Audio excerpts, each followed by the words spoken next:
हम लोग यहाँ पे एटॉमिक वेट के बारे में पढ़ने वाले हैं। हम लोग पिछले लेक्चर में एटॉमिक मास के बारे में पढ़े हैं, इस लेक्चर में हम लोग एटॉमिक वेट के बारे में पढ़ेंगे।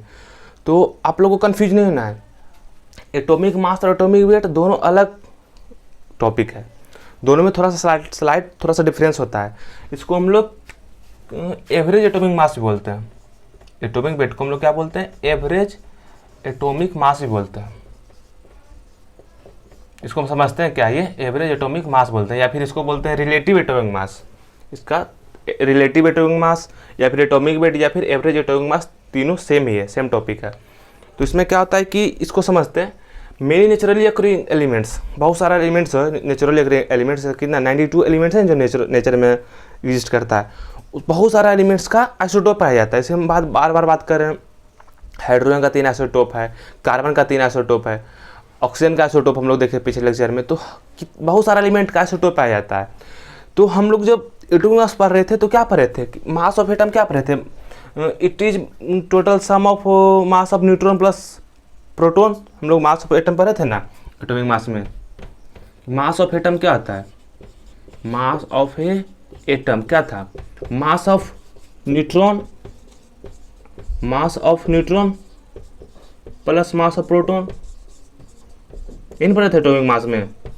अब इसको ऐसा भी समझ सकते हैं, जैसे हम कार्बन का एटॉमिक मास निकालना चाह रहे हैं, कार्बन का एटॉमिक मास, तो आप इसको समझ सकते हैं कि कार्बन में 6 प्रोटॉन है और 6 न्यूट्रॉन है, तो 6 प्रोटॉन का मास प्लस 6 न्यूट्रॉन का मास ऐड कर देंगे। लेकिन एटॉमिक वेट में ऐसा नहीं है। एटॉमिक वेट में है कि जब हम एटॉमिक वेट निकालते हैं तो उसमें हम उस आइसोटोप को भी कंसिडर करते हैं। हम ऐसा नहीं, इसमें क्या हम कहीं आइसोटोप का बात किए, जब हम एटॉमिक मास टॉपिक पढ़ रहे हैं तो कहीं पे आइसोटोप का बात हम कहीं पे नहीं किए कि आइसोटोप एग्जिस्ट करेगा तो कोई दिक्कत नहीं।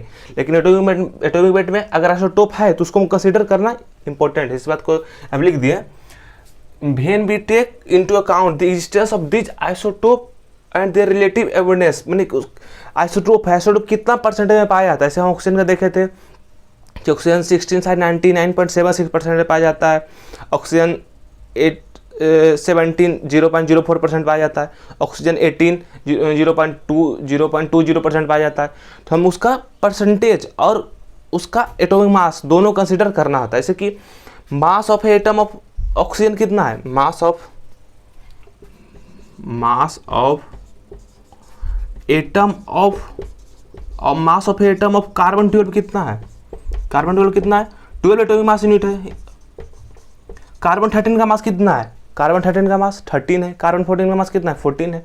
तो कार्बन में ही कार्बन 12 का मास 12 है, कार्बन 13 का मास 13 है, कार्बन 14 का मास 14 एटॉमिक मास यूनिट है। तो हमको तीनों का कार्बन के तीनों एटॉम को कंसीडर करना पड़ेगा एटॉमिक वेट निकालने के लिए। तो हम लोग जब वहाँ पे लिख रहे थे, याद है जब हम टेबल बनाए थे एटॉमिक मास का, एटॉमिक वेट का यहाँ पे, और उसको लिखे थे तो कार्बन का मास वहाँ पे कितना लिखे थे, कार्बन का मास लिखे थे 12.011। जब हम तीनों कंसिडर करते हैं कार्बन 12, कार्बन 13 और कार्बन 14 को, तो उसका जो मास आता है 12.011 एटॉमिक मास यूनिट आता है। ऐसे तो कार्बन 12 का मास कितना है, सिर्फ 12 एटॉमिक मास यूनिट है। लेकिन यहाँ पे जब हम तीनों कंसिडर करेंगे तो क्या हो जाएगा, एटॉमिक वेट हो जाएगा। एटॉमिक वेट और एटॉमिक मास का यूनिट सेम ही होता है, एटॉमिक मास यूनिट, या फिर इसको बोल सकते हैं यूनिफाइड मास या फिर डाल्टन, जो भी आपको लगाना है। लेकिन हम लोग ज़्यादा यूज करेंगे एटॉमिक मास यूनिट या फिर यूनिफाइड मास, क्योंकि एनसीईआरटी में यही दिया हुआ ज़्यादा, डाल्टन का ज़्यादा यूज नहीं किया। आप डाल्टन भी यूज कर सकते हैं। हमको उसका एविडेंस रिलेट कितना परसेंटेज पाया जा रहा है और उसका एटॉमिक वेट दोनों कंसिडर करना पड़ेगा। इसी लाइन को हम यहाँ पे सिंपल में लिख दिए कि to calculate atomic weight it is necessary to consider mass of isotope. हमको एटॉमिक वेट कैलकुलेट करने के लिए हमको क्या कहते हैं, उसका आइसोटोप को कंसीडर करना इंपॉर्टेंट है। तो इसको लिख लीजिए एक बार आप लोग, एटॉमिक वेट का डेफिनेशन लिख लीजिए यहाँ पे। हम इसको और एक और क्या नाम दिए थे, relative atomic mass, relative atomic mass. हम मोल कंसेप्ट पढ़ेंगे ना इसके बाद, तो मोल कंसेप्ट में हर किसी को हम समझेंगे बारी बारी से। तो यहाँ तीनों इतना तो हमको पता, इतना आपको याद होना चाहिए कि एटॉमिक वेट बोले या एवरेज एटॉमिक मास बोले या फिर रिलेटिव एटॉमिक मास बोले, तीनों सेम ही टॉपिक है, सेम चीज़ है। तो इसमें कन्फ्यूज नहीं होना, इसको एक बार लिख लीजिए। हम एटॉमिक मास पढ़े हैं, अच्छा एटॉमिक मास में क्या था, सिर्फ एटॉमिक मास में उस एटम का मास को कंसीडर करना है। जैसे कार्बन 12 का एटॉमिक मास पूछे तो सिर्फ 12 एटॉमिक मास यूनिट है। कार्बन, इसी तरह से ऑक्सीजन 16 का एटॉमिक मास यूनिट कितना है, ऑक्सीजन 16, हम क्या लिख दिए 16 लिख दिए। हम सिर्फ ऑक्सीजन का पूछेंगे तो आपका आंसर अलग होगा, हम ऑक्सीजन 16 का पूछेंगे तो आपका आंसर अलग होगा। ऑक्सीजन 16 का आता है 15.995 AMU, और हम अभी एग्जांपल करेंगे कि जब हम ऑक्सीजन का तीनों स्टेटों को कंसिडर करेंगे, ऑक्सीजन 16, 17 और 18, तो कितना आंसर का आंसर आएगा। तो इसको आप लिख लीजिए, लिखिए, फिर हम लोग आगे पढ़ते हैं। हम लोग यहाँ पे एटॉमिक वेट का फॉर्मूला देखने वाले हैं। तो उससे पहले एटॉमिक मास भरे था ना, तो वहाँ पे हम 1-2 पॉइंट मिस कर गए थे। आप लोग वहाँ पे लिख सकते हैं कि एक atomic mass unit equal to 1.66056 × 10⁻24 gram होता है। हम एटॉमिक मास यूनिट और ग्राम का यहाँ पे रिलेशन देख रहे हैं। एक एटॉमिक मास में कितना ग्राम होता है, कितना, इसको हम रिलेशन देख रहे हैं। और कुछ एग्जाम्पल भी लिए कि mass of hydrogen 1 atom, hydrogen 1 atom मतलब हम किसका मास देख रहे हैं, प्रोटियम का मास देख रहे हैं। तो प्रोटियम का मास कितना था, 1.00785 एटॉमिक मास यूनिट, या फिर इसको ग्राम में चेंज करना है तो इसको क्या करना पड़ेगा, जैसे कि एक एटॉमिक मास में इतना ग्राम होता है, तो और इसको इतना एटॉमिक मास में कितना होगा, इससे हमको क्या करना पड़ेगा, इसको और इसको मल्टीप्लाई कर देना पड़ेगा ग्राम में कन्वर्ट करने के लिए। यहाँ पे हम लोग कुछ पॉइंट देख रहे हैं, देख एक एटॉमिक मास यूनिट में ना 1.66056 × 10⁻24 ग्राम होता है। आप लोग इस पॉइंट को एटॉमिक मास वाले पॉइंट लेक्चर में लिख लीजिएगा, जहाँ पे आप नोट बनाए होंगे कि हम लोग एटॉमिक मास यूनिट और ग्राम का रिलेशन देख रहे हैं, उसमें क्या रिलेशन है। तो आप समझ सकते हैं कि एक एटॉमिक मास यूनिट कितना छोटा क्वांटिटी है, मतलब 10⁻24 ग्राम के मल्टीपल में आ रहा है। तो हम फिर यहाँ पे कुछ एग्जांपल भी लिए कि mass of hydrogen 1 atom, hydrogen 1 atom मतलब प्रोटियम, किसका मास लिए हम, प्रोटियम का मास लिए। प्रोटियम का मास कितना हो जाएगा, 1.00785 एटॉमिक मास यूनिट। हमको एटॉमिक मास यूनिट को ग्राम में चेंज करना है, तो एक एटॉमिक मास यूनिट में इतना ग्राम होता है, तो 1.00785 एटॉमिक मास में कितना, इतना से मल्टीप्लाई करना पड़ेगा। यूनिटरी मेथड से आप लोग लगा लीजिएगा, तो उसका हम ग्राम में करेंगे। तो हाइड्रोजन 1 का ग्राम में मास इतना होता है 1.6736 × 10⁻24 ग्राम, और एएमयू में 1.00785 एटॉमिक मास यूनिट होता है। तो इसको लिख लीजिएगा। तो हम लोग अब क्या पढ़ रहे हैं, एटॉमिक वेट। एटॉमिक वेट का फॉर्मूला क्या है, हम लोग बात किए ना कि एटॉमिक वेट निकालने के लिए हमको जिस एलिमेंट का एटॉमिक वेट निकाल रहे हैं उसका हमको आइसोटोप भी कंसीडर करना पड़ेगा। तो इसका फॉर्मूला है F1 × M1 + F2 × M2, ऐसे डॉट डॉट करके Fn × Mn, मतलब यहाँ से इसको मतलब समझ रहे हैं कि F3 × M3, F4 × M4, जितना आइसोटोप रहेगा उतना हम वहाँ तक जाएंगे। तो ये जनरल फार्मूला हो गया। तो हम फार्मूला जैसे कि मानिए कि हम क्या करें, कार्बन के लिए फार्मूला लिखना चाह रहे हैं कि कार्बन का कितना आइसोटोप है, 3 आइसोटोप है, तो ये कहाँ तक जाएगा, F1 × M1 तक जाएगा, plus F2 × M2 plus F3 × M3। तो ये क्या हो गया, जितना आइसोटोप है उतना टर्म तक जाएगा, उतना n है। तो n क्या है, नंबर ऑफ आइसोटोप है। तो इस F क्या है, F और M क्या है, F क्या है, फ्रैक्शन ऑफ आइसोटोप। देखिए जैसे कि हम यहाँ पे समझ रहे हैं एग्जाम्पल से, तो देखिए कार्बन 12 कितना परसेंटेज पाया जाता है, 98.892% पाया जाता है। कार्बन 13 कितना 1.108% पाया जाता है। कार्बन 14 2 × 10⁻12% पाया जाता है। मतलब कितना परसेंटेज में वेरिएशन है, इसके समझ रहे, रिलेटिव परसेंटेज। F1 क्या है, F is the fraction representing the natural abundance of isotope. क्या है, ये रिलेटिव परसेंटेज है F या फिर परसेंटेज क्या है, रिलेटिव एबंडेंस है। इसका मतलब समझ रहे हैं कि ऑक्सीजन, मतलब हमारे एटमॉस्फेयर में जितना ऑक्सीजन है, मतलब मान लीजिए कि 100 लीटर ऑक्सीजन है हमारे एटमॉस्फेयर में, एग्जांपल ले रहे हैं 100 लीटर एटमॉस्फेयर में हमारा ऑक्सीजन है, तो 100 लीटर में 98.892 लीटर क्या है, सॉरी हम ऑक्सीजन की बात बोल दिए, कार्बन की बात कर रहे हैं। तो मानिए हमारे एटमॉस्फेयर में 100 kg कार्बन रख लीजिए, 100 kg, तो उसमें से 98.892 kg क्या है, कार्बन 12 है, 1.108 kg क्या है, कार्बन 13 है, और 2 × 10⁻−12 kg क्या है, कार्बन 14 है। तो क्या होगा, रिलेटिव एबंडेंस हो गया। और इसका क्या होगा, मैं लिख दिया एटॉमिक मास यूनिट। तो कार्बन 12 का मास 12 है, 12 AMU। एटॉमिक मास किस यूनिट में है, एटॉमिक मास यूनिट में है। और कार्बन 13 का मास 13.00335 है, और कार्बन 14 का 14.00317। तो इसको लिखिए, फिर हम यहाँ समझ रहे हैं फार्मूला में। तो F1 क्या है, फ्रैक्शन है, पर यहाँ पे क्या दिए हैं, परसेंटेज दिए हैं। हम इसको सॉल्व कर लेते हैं। इसे हमको निकालना क्या है, मानिए कार्बन का हमको एटॉमिक वेट निकालना है, तो इसको हम सॉल्व कर लेते हैं, तो आपको ज़्यादा बढ़िया से फार्मूला समझ में आ जाएगा। ऐसा तो आपको साफ पता लगेगा फार्मूला में, कि थोड़ा सा इस पर सोचिए। तो F क्या है, फ्रैक्शन है, फ्रैक्शन ऑफ F1 क्या है, फ्रैक्शन, जिस आइसोटोप का फ्रैक्शन देख रहे हैं और उसका फिर हमको मास से मल्टीप्लाई कर देना है। हम जैसे फ्रैक्शन दूसरा का फ्रैक्शन देख रहे हैं फिर दूसरे का मास से मल्टीप्लाई कर देंगे। तो जैसे कि हम क्या देख रहे हैं, कार्बन का हम क्या निकाल रहे हैं, एटॉमिक वेट ऑफ कार्बन, जैसे कि निकाल रहे हैं atomic weight of carbon, short में लिख दिया। तो फ्रैक्शन लिख रहे हैं हमको, यहाँ पे परसेंटेज में दिया, हमको फ्रैक्शन में चेंज करना पड़ेगा। फ्रैक्शन को परसेंट में चेंज करने के क्या करना पड़ता है, जैसे x% है तो x% के लिए क्या करना पड़ता है, x/100, ये क्या हो गया, फ्रैक्शन में चेंज हो गया। तो वो हमको इसको परसेंट फ्रैक्शन में चेंज करना है। तो फ्रैक्शन F1 क्या है इसके लिए, 98.892/100 क्या फ्रैक्शन हो गया, F1 हो गया। इसका M1 मास कितना है, AM है, इसको क्या कर देंगे 12 से मल्टीप्लाई कर देंगे, प्लस क्या किया, प्लस F2 क्या है, दूसरा आइसोटोप क्या है 1.018, इसको भी फ्रैक्शन में चेंज करना है 1.108/100 इंटू इसका मास देख लिए 13.00335 है। और तीसरा आइसोटोप कौन सा है, कार्बन 14, इसका 2 × 10⁻, सॉरी ये जो है ना इसका यहाँ पे गलती लिख दी थोड़ा सा, 2 × 10⁻10 है इसका परसेंटेज, इसका रिलेटिव एवोडेंस 2 × 10⁻10 है। तो इसको भी फ्रैक्शन में चेंज कर लेंगे 10⁻10/100 इंटू 14.00317।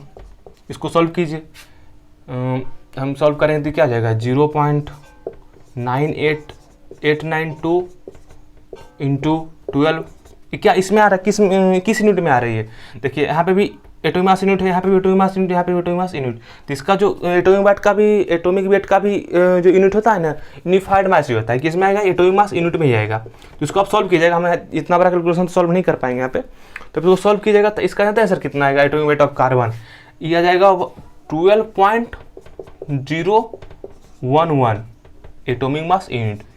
हम देखेंगे ज़्यादातर में देखेंगे ना कि जो सबसे ज़्यादा आइसोटोप पाया जाता है उसी के करीब आएगा आंसर।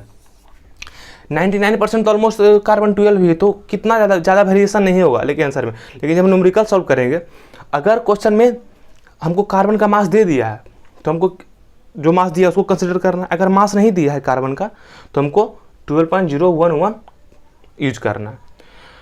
वो क्वेश्चन में डिपेंड करेगा, या फिर ऑप्शन पे भी हो सकता है। आप 12.011 पे क्वेश्चन सॉल्व कीजिए, क्वेश्चन में आंसर नहीं मैच कर तो आपको क्या एक बार 12 पे सॉल्व कर लेना है। तो क्वेश्चन में हम क्वेश्चन करेंगे तो प्रैक्टिस करेंगे, मोल कंसेप्ट उसके बाद पढ़ने वाले हैं, मोल कंसेप्ट में हम लोग समझ लेंगे कि क्वेश्चन कैसे सॉल्व करते हैं। तो एक तो ये हो गया, आप इसको समझ लिए। हम क्या करते हैं, क्वेश्चन और आपको होमवर्क दे देते हैं तो उसको आप कर लीजिएगा, तो इसको आप लिख लीजिए एक बार। अच्छा, हम यहाँ पे बता रहे थे कि 3 बार क्यों नहीं, अगर कार्बन का कोई और आइसोटोप पाया जाता, कार्बन 15 पाया जाता तो हम यहाँ पे एक बार और उसको ऐड कर देते। तो जितना आइसोटोप है उतना n क्या है, नंबर ऑफ आइसोटोप, f क्या है, फ्रैक्शन ऑफ आइसोटोप, या रिलेटिव एवोडेंस बोल सकते हैं, इसको फ्रैक्शन में चेंज करना पड़ेगा। m क्या है, उसका मास है। आप अगर मास यहाँ पे ग्राम में लीजिएगा, मास यहाँ ग्राम में लीजिएगा तो क्या एटॉमिक वेट भी क्या आ जाएगा, ग्राम में आ जाएगा। हम क्या ले रहे हैं यहाँ पे, इसको मान लीजिए 12 एटॉमिक मास को हम ग्राम में कर दे, ग्राम में चेंज करेंगे क्या करना पड़ेगा, हम अभी बताएं 1.67 अभी हमको याद नहीं। अब देखिए एक एटॉमिक मास में कितना ग्राम था, उसको हम चेंज कर लेंगे 12 से मल्टीप्लाई करके, तो अगर इसको ग्राम में कर लेंगे तो आंसर भी हमारा ग्राम में आ जाएगा। तो इसको लिख लीजिए एक बार आप जल्दी से। यहाँ पे हम लोग atomic mass and atomic weight के बीच में डिफरेंस देख रहे हैं। तो एटॉमिक मास क्या होता है, it is sum of neutrons and protons present in atom. Atomic mass कैसे निकालते हैं, कोई भी एटम का हम एटॉमिक मास निकालना चाहते हैं तो उसमें जितना प्रोटॉन है जितना न्यूट्रॉन है दोनों के मास का सम कर देंगे हम। ये जगह एटॉमिक मास एटॉमिक वेट निकालना है तो उसमें क्या करना पड़ेगा, हमको एवरेज लेना पड़ेगा। किसी एलिमेंट का जितना आइसोटोप है सबका हमको एवरेज निकालना पड़ेगा। क्या, average of ratio of atoms present in element. Element का जितना एटम है, जैसे कि कार्बन का 3 आइसोटोप था, ऑक्सीजन का 3 स्टेबल आइसोटोप था, हाइड्रोजन का 3 आइसोटोप था, तो उसका हम क्या करेंगे, उसको भी कंसिडर करेंगे। इसमें एटॉमिक मास में isotope are not included in the calculation. जब हम एटॉमिक मास कैलकुलेट करते हैं तो हम वहाँ पे आइसोटोप को कंसिडर नहीं करते हैं, लेकिन जब हम एटॉमिक वेट निकालते हैं वहाँ पे हमको आइसोटोप को कंसिडर करना होता है। तो इसका फॉर्मूला भी देख लेते हैं। हम एक एटॉमिक मास यूनिट कैसे डिफाइन किए थे, 1 atomic mass unit 1/12 of atomic mass of carbon 12 isotope. Carbon 12 का जो आइसोटोप है उसको मोल में 12 से डिवाइड कर देंगे, जितना ही मास होगा उसको हम बोल देंगे एक एटॉमिक मास यूनिट। इसको हम ग्राम में भी चेंज किए थे पिछले, आप नोट में देखिए लिखे हुए हैं कि एटॉमिक मास में कितना ग्राम होता है। एटॉमिक वेट हम कैसे कैलकुलेट करते हैं, F1 into M2 plus F2 into M2 ऐसे करके Fn इंटू M तक Mn तक। n क्या नंबर ऑफ आइसोटोप है, जितना आइसोटोप होगा वहाँ तक हम कैलकुलेट करेंगे। F क्या फ्रैक्शन ऑफ आइसोटोप है। हम यहाँ पे देखिए होमवर्क दे दिए क्वेश्चन, हमको एक क्वेश्चन सॉल्व करवा दिए थे कार्बन वाला, हम आपको यहाँ पे होमवर्क दे दिए कि ऑक्सीजन का आपको एटॉमिक वेट कैलकुलेट करना है। हमको क्या कैलकुलेट करना है? एटॉमिक वेट ऑफ ऑक्सीजन क्या होगा। इसका आंसर हम बता दे रहे हैं, इसका आंसर आएगा 15.9999 आएगा। आपको इसको कैलकुलेट करना है, इसका आंसर हो गया ये। आपको कैलकुलेट करना है, इसको क्या करना है, परसेंटेज को फ्रैक्शन में चेंज करना, फिर इसको इसके मास से मल्टीप्लाई करना है। मास किस में है? एयू में दिया है, एटॉमिक मास यूनिट में दिया हुआ है। ये क्या है? रिलेटिव एबंडेंस, परसेंटेज एबंडेंस दिया है, उसको हम क्या करेंगे, फ्रैक्शन में चेंज करेंगे। इसको आप कैलकुलेट कर लीजिएगा। तो यही था एटॉमिक वेट के बारे में पढ़ लिए हम लोग। Atomic base and atomic mass and atomic weight का ही डिफरेंस था, इसको लिख लीजिएगा आप लोग। यहाँ पे एक पॉइंट और आप लोग ऐड कर लीजिएगा, दोनों में सिमिट्री का है। हम दोनों को एटॉमिक मास यूनिट या फिर डाल्टन या फिर यूनिफाइड मास में कैलकुलेट करते हैं। एटॉमिक मास का भी आंसर आपका एटॉमिक मास यूनिट में आएगा और एटॉमिक वेट का भी आंसर एटॉमिक मास यूनिट में आएगा या फिर डाल्टन या फिर यूनिफाइड मास में। हम यहाँ पे मोलिकुलर मास के बारे में पढ़ने वाले हैं। मोलिकुलर मास को ही मोलिकुलर वेट बोलते हैं, दोनों सेम है, दोनों सेम ही टॉपिक। जैसे हम लोग पढ़ रहे थे एटॉमिक मास और एटॉमिक वेट दोनों अलग अलग टॉपिक है, दोनों अलग क्वांटिटी है। लेकिन मोलिकुलर मास और मोलिकुलर वेट दोनों सेम चीज़ है, दोनों सेम क्वांटिटी, दोनों में कोई अंतर नहीं है। तो इसको हम समझते हैं। अच्छा, एक बार आप लोग को एक पॉइंट क्लियर कर देते हैं।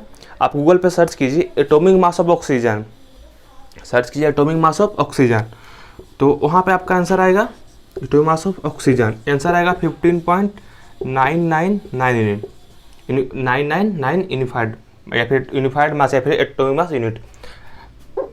आप सर्च कीजिए एटॉमिक वेट ऑफ ऑक्सीजन, दोनों सेम ही आएगा। ऐसा क्यों आ रहा है? दोनों सेम ही आ रहा है। एक्चुअली में आप ज़्यादा स्टूडेंट से पूछे, ज़्यादा टीचर से पूछेगा, ज़्यादा लोग से पूछेगा तो आप उसको एटॉमिक मास एटॉमिक वेट में ज़्यादा अंतर नहीं बताएगा, बोलेगा दोनों सेम ही चीज़ है। दोनों सेम इसलिए थोड़ा सा वेरिएशन आता है। जैसे कि हम देख रहे थे कि ऑक्सीजन 16 का मास कितना था, 15.995, और ऑक्सीजन का हम जब आइसोटोप करके निकालिए तो इसका आंसर कितना आ रहा था, एटॉमिक वेट कितना आ रहा था, atomic weight of oxygen calculate करने पे 15.999। तो कितना कम डिफरेंस है, 0.004 का डिफरेंस है मात्र। तो बहुत कम डिफरेंस आता है, इसलिए कैलकुलेशन में ज़्यादा अंतर, आंसर में ज़्यादा आंसर नहीं आता है, आंसर में ज़्यादा अंतर नहीं आता है। तो हमको कंफ्यूज नहीं होना है। जब हम सिर्फ ऑक्सीजन के बारे में बात करें ना, हम सिर्फ बोले एटॉमिक मास ऑफ ऑक्सीजन, तो आपको सीधे ऑक्सीजन के बारे में बोल रहे हैं, तो सिर्फ आप वही आंसर दे जाएगा 15.999। अगर बोल दे एटॉमिक मास ऑफ ऑक्सीजन 16, तब आपको ऑक्सीजन 6, आप गूगल पे सर्च किए एटॉमिक मास ऑफ ऑक्सीजन 16, तब आपको देखिए वहाँ पे आंसर आएगा 15.995, या फिर मार्कर नहीं चल रही वाला, या फिर आप सर्च कीजिए एटॉमिक मास ऑफ ऑक्सीजन 17, तो यहाँ पे आंसर आएगा 16.999। तो आपको एटॉमिक मास निकालने के लिए आपको उसका आइसोटोप के बारे में बताना पड़ेगा गूगल पे। गूगल पे आपको क्लियरली सर्च करना पड़ेगा कि एटॉमिक मास ऑक्सीजन 16 बताइए, ऑक्सीजन 17 का बताइए। सिर्फ आप ऑक्सीजन लिखिएगा ना सिर्फ, या फिर बोलिएगा एटॉमिक मास ऑफ कार्बन, तो आपको कार्बन का एटॉमिक वेट निकाल के देता है। वो आप क्लियर तो नहीं कर रहे हैं कि कौन सा आइसोटोप के बारे में बात करें, आपको लगता है उसको लगता है कार्बन का एटॉमिक वेट पूछ रहा है। सीधे एक सिर्फ कार्बन लिखिएगा तो आपको आंसर कार्बन का एटॉमिक वेट आ जाएगा। कार्बन 12 का लिखिएगा तो कार्बन 12 का एटॉमिक मास आएगा। तो आपको गूगल पे एटॉमिक मास निकालने के लिए उसका आइसोटोप को लिखना पड़ेगा, आप किस आइसोटोप का एटॉमिक मास निकालना चाह रहे हैं। सिर्फ आप ऑक्सीजन लिखिएगा तो एटॉमिक वेट निकाल के दे देगा। यहाँ पे कंफ्यूज नहीं होना है। जब हम कैलकुलेशन करेंगे तो कैलकुलेशन में हर जगह हम एटॉमिक वेट यूज करेंगे, कैलकुलेशन में हर जगह हम एटॉमिक वेट यूज करेंगे। तो इसीलिए हम सिर्फ वहाँ पे क्या लिख देंगे, हम एटॉमिक मास भी लिखेंगे तो कोई दिक्कत नहीं है। हम एटॉमिक मास को एटॉमिक वेट भी लिख सकते हैं नहीं, लेकिन लिखते हैं लोग। आप डिफरेंशियल वगैरह में देखिएगा तब हर जगह आपको एटॉमिक मास एटॉमिक वेट में ज़्यादा अंतर नहीं दिखाएगा, उसको लगता है कि दोनों सेम ही क्वांटिटी है। तो क्या है, molecular mass is the sum of atomic masses. हम देखिए यहाँ पे भी क्या लिख दिए, एटॉमिक मासेज लिख दिए हैं। अब देखिए एटॉमिक मासेज लिखे, लेकिन हम जब कैलकुलेशन करेंगे मोलिकुलर मास का तो हम वहाँ पे एटॉमिक वेट यूज करेंगे। तो अब इसका डेफिनेशन जो एनसीईआरटी में था वही हम लिख दिए हैं। Of the elements present in A molecule it is obtained by multiplying the atomic mass of each element by the number of its atom and adding them together. हम मोलिकुलर मास निकालते हैं। मोलिक्यूल जानते हैं molecule क्या आता है? Molecule आता है ग्रुप ऑफ 2 और मोर एटम्स का सिंपल मोलिक्यूल का सिंपल डिफिनेशन है। जैसे हम निकालना चाह रहे हैं molecular mass of CH4 carbon, CH4 क्या मीथेन है। तो क्या है देखिए, it is obtained by multiplying the atomic mass of each element by the number of its atom. तो एटम कार्बन कितना एटम है यहाँ पे, कार्बन 1 एटम है, और हाइड्रोजन कितना है, 4 एटम है। तो हम इसका एटॉमिक मास को इससे मल्टीप्लाई कर देंगे। तो कार्बन का एटॉमिक मास क्या था, देखिए हम कार्बन का एटॉमिक मास पूछ रहे हैं, तो आपको क्या देना है 12.011 यूनिट, यही था। क्या था, एटॉमिक वेट था। लेकिन हम क्या बोल रहे हैं, एटॉमिक मास ऑफ कार्बन बोल रहे हैं। एटॉमिक मास ऑफ कार्बन 12 पूछेंगे, एटॉमिक मास ऑफ कार्बन 12, तो आप क्या पूछेगा 12 एटॉमिक मास यूनिट बोलिएगा। लेकिन हम क्या बोल रहे हैं, एटॉमिक मास ऑफ कार्बन, तो 12.001 यूनिट है। इसको हम किससे मल्टीप्लाई कर देंगे, नंबर ऑफ एटम से। तो इसको कितना बार एटम कहता हूँ 1 है, प्लस हाइड्रोजन का एटॉमिक मास कितना है 1.008 है। इसको मल्टीप्लाई कर देंगे नंबर ऑफ एटम से, तो भी क्या आ जाएगा, तो इसको हम क्या आ जाएगा मोलिकुलर मास ऑफ, क्या हम क्या कैलकुलेट कर रहे हैं, molecular mass of methane, molecular mass of calculate करें हम CH4 कितना आ गया, देखिए इसको कैलकुलेट कीजिए तो आ जाएगा, ये तो 12.011 ही रह जाएगा, प्लस 4.00032, तो कितना गया देखिए निकालिए, 3 शायद इतना जाएगा 16.043, हाँ इतना जाएगा। देखिए मोलिकुलर मास ऑफ मीथेन कितना गया 16.043, यही था। मोलिकुलर मास क्या है, सम ऑफ एटॉमिक मास जब एलिमेंट्स प्रेजेंट है मॉलिक्यूल, हम उसका मॉलिक्यूल में जितना एलिमेंट प्रेजेंट है उसका हम सम मास ऑफ सम कर देंगे। आप ऐसे H2O का भी निकाल सकते हैं। जैसे मोलिकुलर मास ऑफ H2O निकालना चाह रहे हैं, क्या निकाल चाह रहे हैं, वाटर का मोलिकुलर मास निकालिए, आप खुद से निकालिए H2O का। हाइड्रोजन का तो हम जानते हैं, हाइड्रोजन कितना है 1.008, और ऑक्सीजन का भी निकालिए कितना है 15.999, निकालिए इसको। H2 के दो मोलिकुलर क्या निकाल रहे हैं, मोलिकुलर मास ऑफ, देखिए हमको इस सब मासेज में कन्फ्यूज नहीं होना है। हम मोल का सर्ट में पढ़ेंगे तो मास में कन्फ्यूज नहीं होना है, बहुत सारा मास आएगा, relative atomic mass, relative atomic molar mass, molecular mass, तो हमको कन्फ्यूजन है। बस क्लियर है कि मोलिकुलर मास क्या है, एटॉमिक मास क्या है, एटॉमिक वेट क्या है, हमको जानना जरूरी है, कन्फर्म होना चाहिए। तो मोलिकुलर मास ऑफ H2 क्या जाएगा, हाइड्रोजन 1 है, सॉरी हाइड्रोजन 2 है, तो इसको 2 से मल्टीप्लाई कर देंगे, 1.008 को 2 से मल्टीप्लाई कर देंगे। ऑक्सीजन 1 ही है तो इसमें सिर्फ 15.999 ऐड कर देंगे, तो कितना हो गया ये जाएगा 2.016 प्लस 15.999, इसको ऐड कीजिए कितना आएगा, देखिए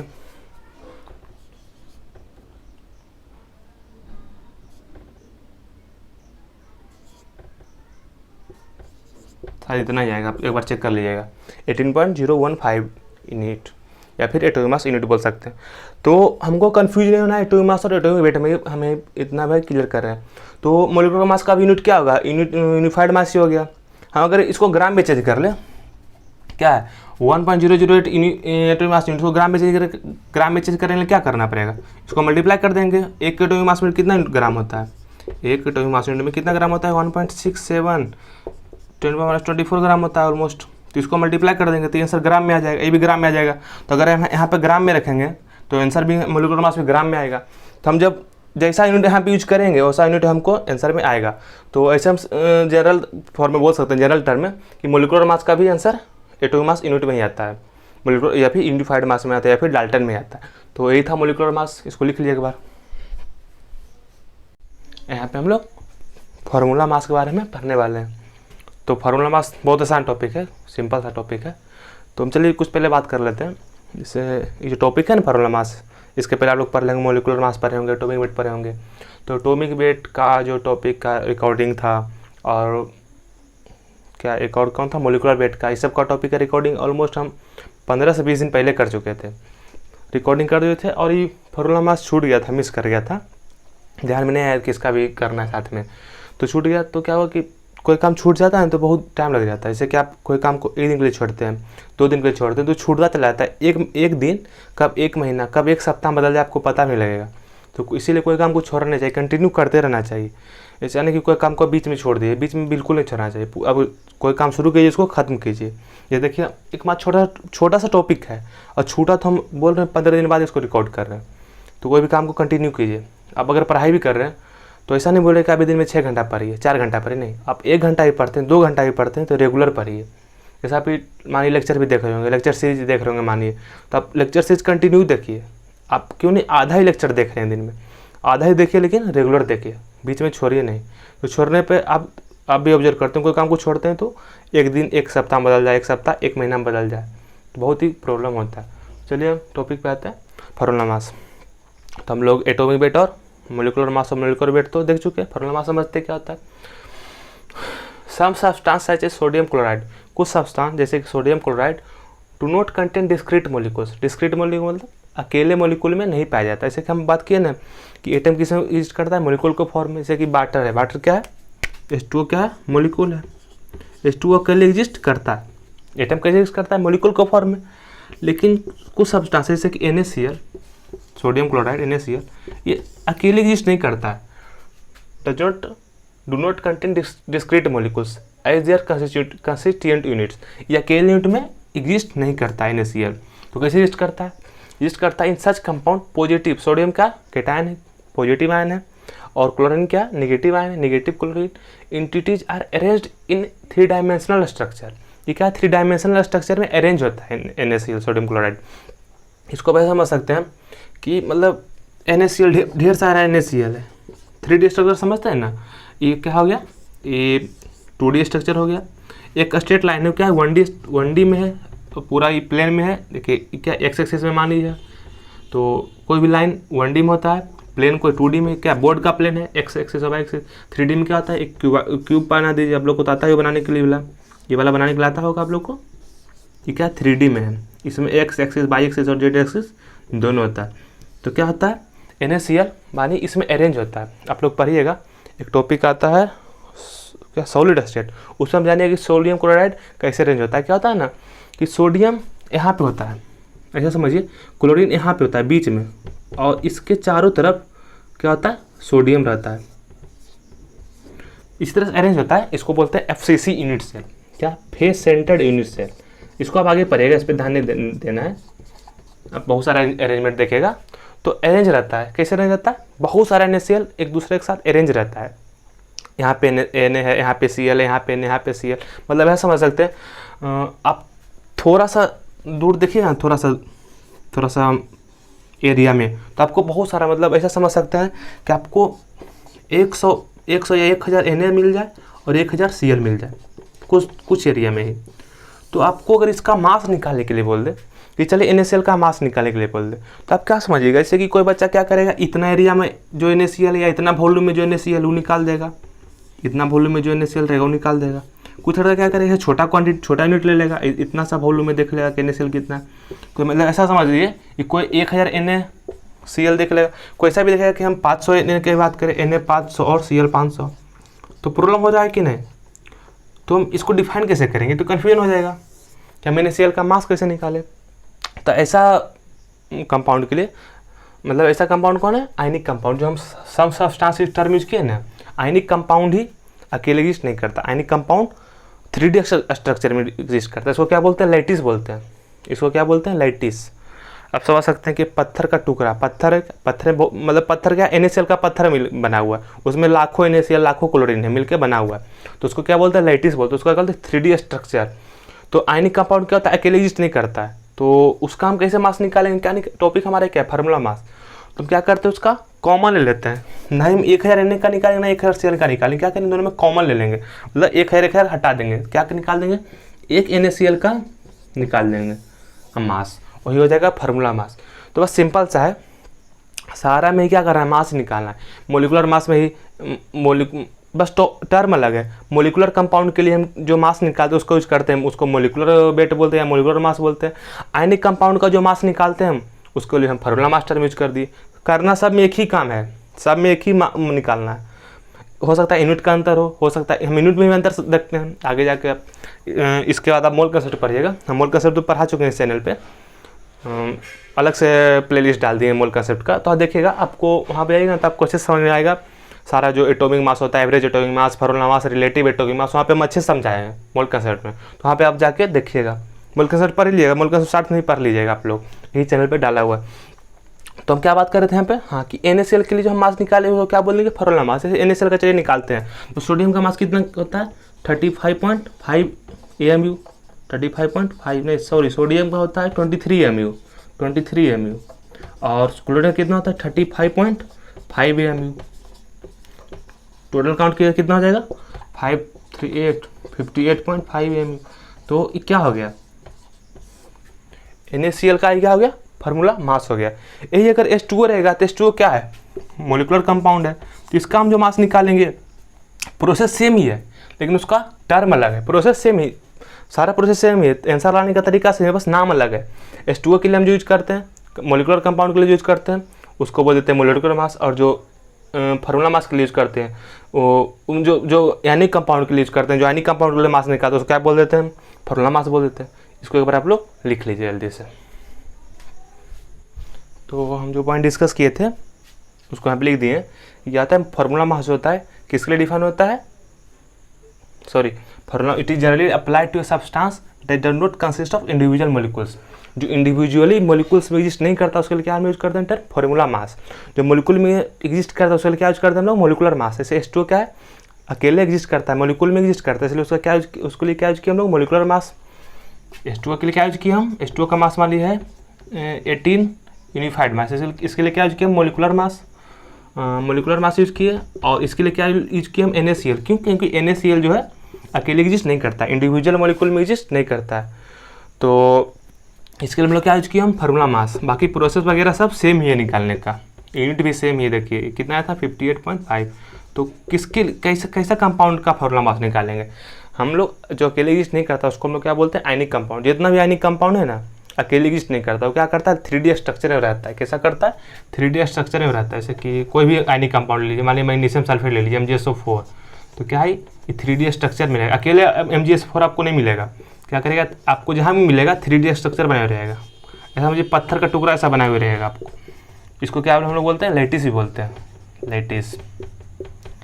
तो एनिक कंपाउंड के लिए क्या हम लोग टर्म यूज करते हैं, फार्मूला मास। तो ये था फार्मूला मास, सिंपल सा टॉपिक था, कुछ नहीं था। आप लोग अच्छे से पढ़िए, इसको पूरा पढ़िए। और आप लोग मोल कंसेप्ट पढ़ लीजिए। मोल कंसेप्ट इसलिए पढ़िए, मोल कंसेप्ट बहुत इंपॉर्टेंट है।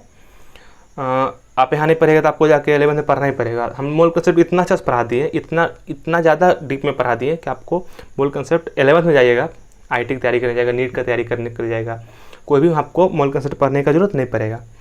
हम ऐसा समझिए 80 to 90% हम मोल कंसेप्ट में पढ़ा चुके हैं। हम 100% इसलिए नहीं बोल रहे हैं ना कि हो सकता है कोई टॉपिक छूट गया होगा मेरे गलती से, हम अपने जानते हुए कोई टॉपिक छोड़े नहीं है।